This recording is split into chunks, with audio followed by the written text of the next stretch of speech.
I live at home while attending university. I'm in my final year, and I have a job lined up after I graduate. My parents have been charging me rent since I was 16. I started a small company that makes me about $60,000 a year. It's one of the reasons I graduated early from high school and why I got attention from recruiters.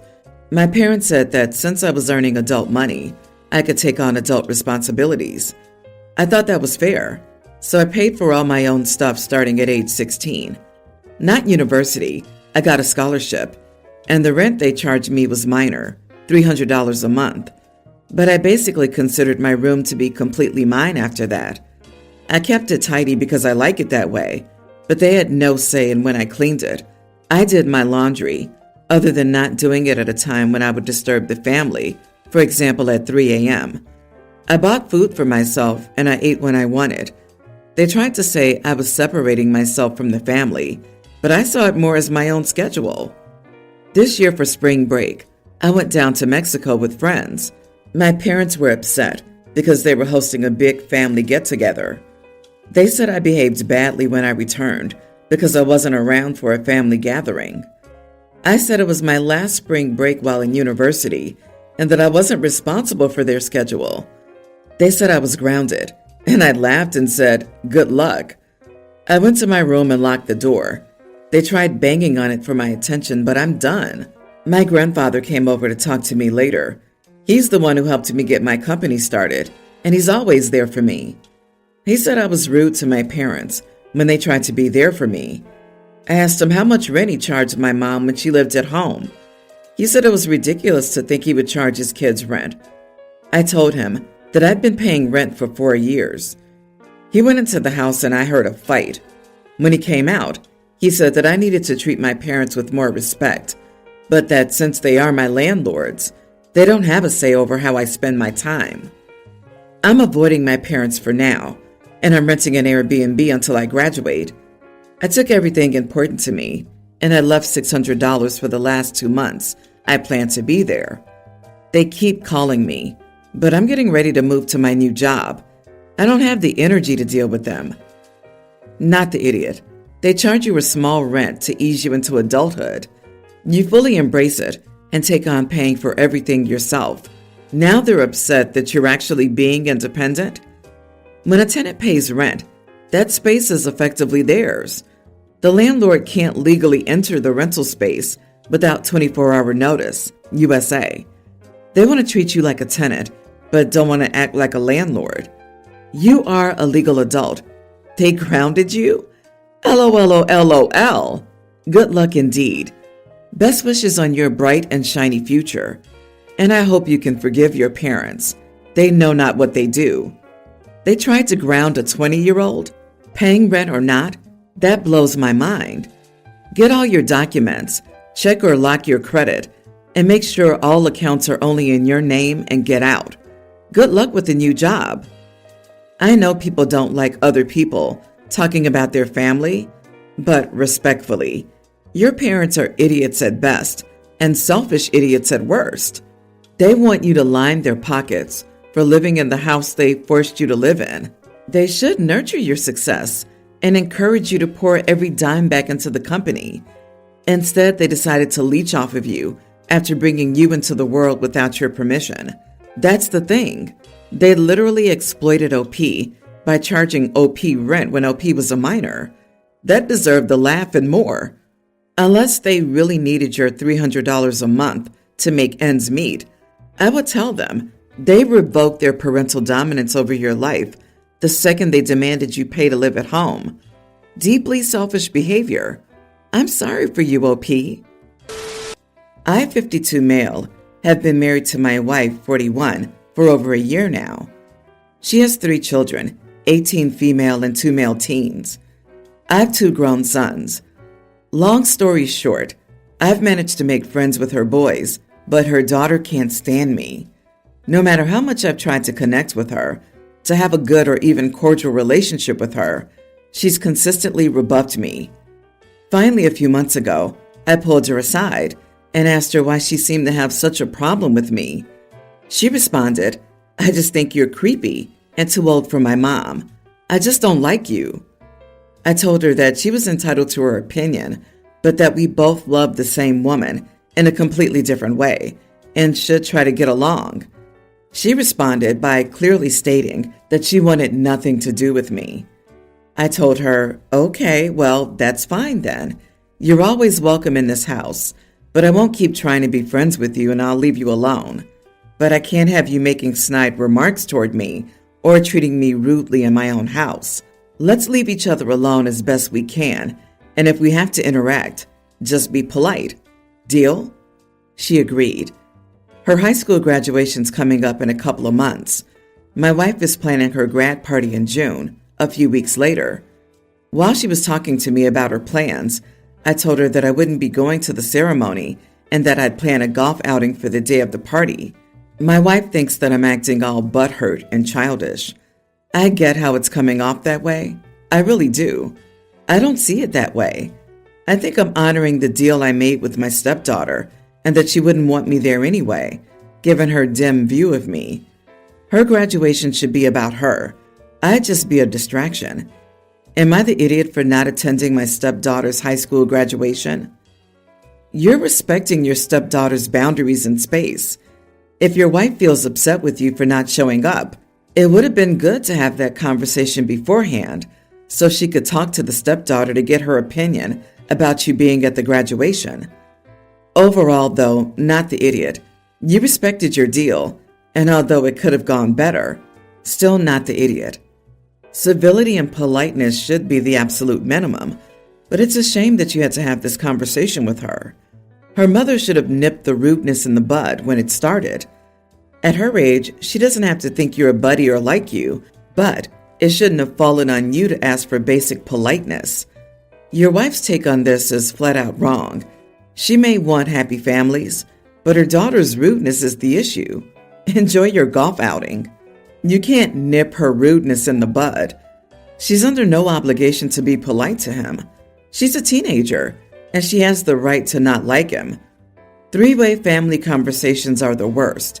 Talk to her directly, and remember that some teenagers, especially those who have experienced emotional trauma from dysfunctional situations, will say nasty things to test the boundaries of unconditional love. My family, me, my husband, and 2 daughters, live directly across from our neighbor, Ade, who is, from what I remember, several months pregnant. Our neighborhood grew close when her husband died 2 months ago due to a drunk driver. The entire neighborhood came to help, and even now, the community still does semi-monthly-ish barbecues. We know how it felt to have a parent absent. No, my husband didn't die, but he was still deployed when we were pregnant with our first. I know this is not the same thing she's going through, so we often checked on her, invited her over, conversations on how to handle being on your own while pregnant. She's been asking my husband to be her handyman for a couple of weeks now.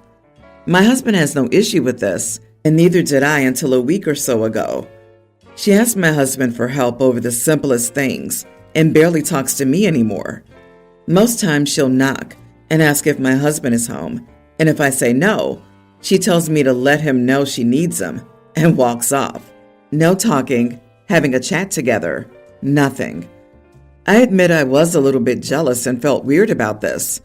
It was like she only wanted my husband around. I tried to push these feelings aside until the first incident. Basically, she knocked on my door and handed me a covered plate of cookies. I got excited and started to thank her for how the girls love cookies, but she interrupted me and told me that these were strictly for my husband, not for us. I had a sour taste in my mouth and thanked her. It made me feel like she was trying to have a big house and little house situation. I let my husband know what happened and how I felt. He assured me nothing was going on, no doubt, but he also agreed that what she did was disrespectful. We agreed he would stop going over and give her the numbers of men he knows who do maintenance. She's been cold with us. The second incident happened when the community had a barbecue in our neighborhood park. The children were running around, and we adults sat in the lawn chairs discussing whatever. Ade piped up and said how grateful she was to all of us for helping her, even me, after. It was strange how you basically forbade your husband to come over to help me anymore. I got a little mad, like I was slapped by God himself, and just said, well, baking a gift for my husband only and saying his wife and daughters aren't included is strange too. Another neighbor changed the topic. It was awkward. I'm sure there's gossip and whatnot. On the one hand, I know she must still be grieving, and maybe she's just looking to have someone to be there for her. On the other hand, the incident with the cookies and the barbecue made me feel disrespected. My husband's not happy with how I responded. He said it's not my job to check someone, and I should have just let her talk. I guess I just want to know if I was a jealous idiot through all of this. I don't really have anyone I could talk to personally about this. Not the idiot. I understand she's grieving and probably not in her right mind, but the cookies thing was weird. If she'd said, I made them for your husband as a thanks for all the work he's done for me, that's fair, but to say they're strictly just for him, that's weird. And you were politely letting it go until she called you out in public, so it's fair to answer her in public. Plus, honestly, how much DIY or maintenance help does one house need? It's been 2 months since her husband died, and your husband has had to go over multiple times. As a single woman who is useless at DIY and has to get someone in to fix almost everything, I don't have people calling monthly, never mind weekly. I do not know what maintenance her home needs. I know some houses are minor fixers, so maybe that. My husband often mentions plumbing or ventilation. Your husband's response is frankly concerning. I think he's doing something more. You don't ask your neighbor to do an intensely involved repair for free of the major plumbing and ventilation. Really? 2 significant systems are broken right after your husband dies? Highly sus. That comment made me think he's literally taking care of their neighbor's plumbing needs by laying pipe, if you know what I mean. I think she's intentionally breaking stuff to make him come over because she wants that and is angry because her plan to steal him away has been scuppered by OP. She took a shot at OP. OP fired back, and the husband sided with not his wife. OP, you seem completely convinced your husband is innocent. Maybe he is, but why did he choose her?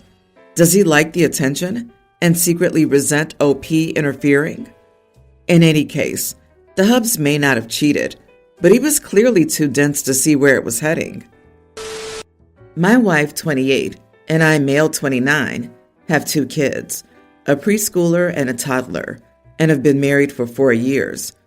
My wife works part-time as a receptionist, while I'm a full-time plumber. When our toddler was born, he was very sick, and as a result, we have some medical debt. We're not currently struggling, but are living just at the point where we're comfortable.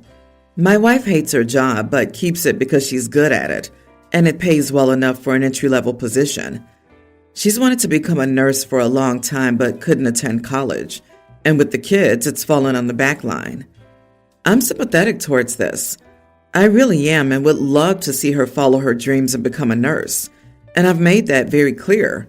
But she wants to do it now, and honestly, I don't really see how that's possible. Between the clinical placements, studying, paying for the course, working, our childcare situation, and our debts, I can't see how it would work. My wife says she's spoken with her parents, and the kids would usually be able to stay with them, and she could get a night fill job. But I don't feel like this is going to be enough. She'll be earning a lot less, and I'll have to work more hours to make sure we're definitely financially all right. This will mean I'll spend less time at home, can't contribute as much to household chores, but she'll have to pick up and balance even more work. I said I couldn't support this choice, and that she should wait a few years until the kids are in school and she has more time. She says I'm an idiot, that she has a right to be happy in her life, and that I should support her. She says it's unfair that I get to enjoy my work, which I do, and she spends her days hating it.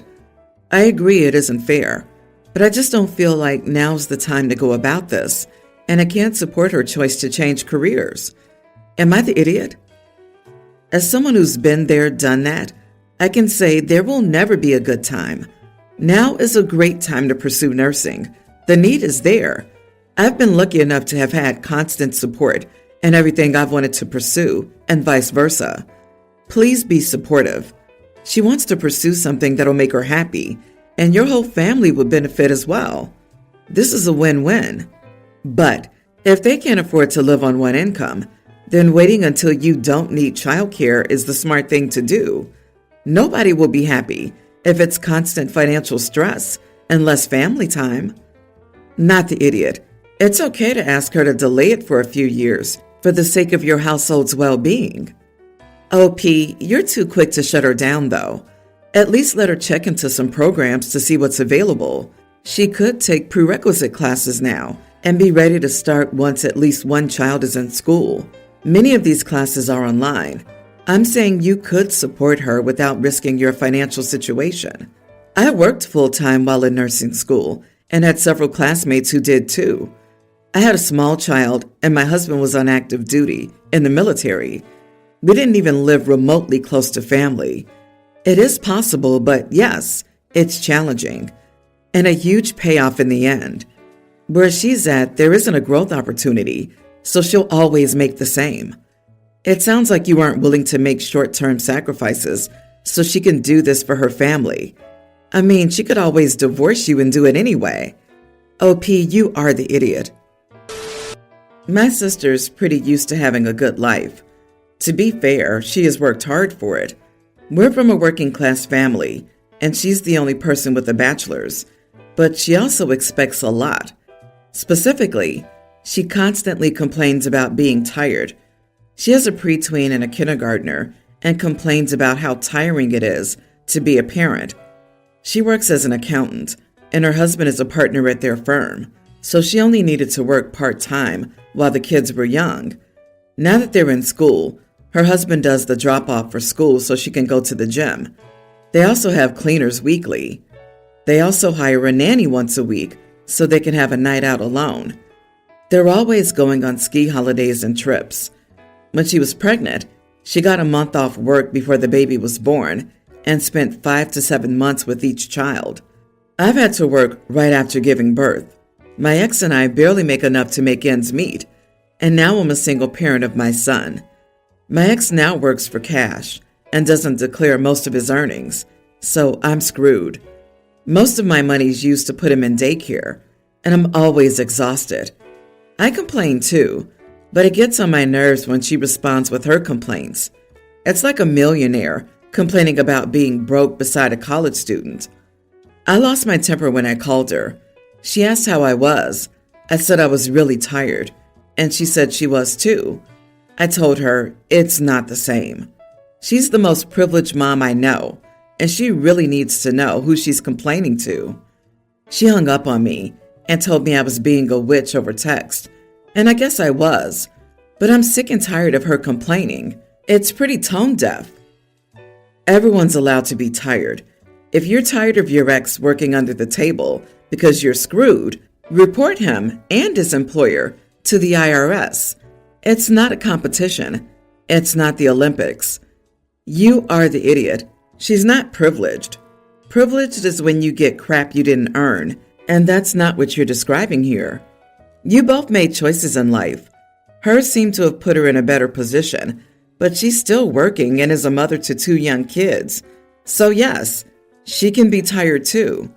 It sounds like you have some envy for your sister that you need to work out, but calling her privileged was uncalled for. She doesn't sound spoiled. She sounds like a regular person who has nice things because she and her husband work for them. With a family like yours, who needs enemies? I give more grace to people I dislike than you give to your own, begrudgingly admitted, hardworking sister.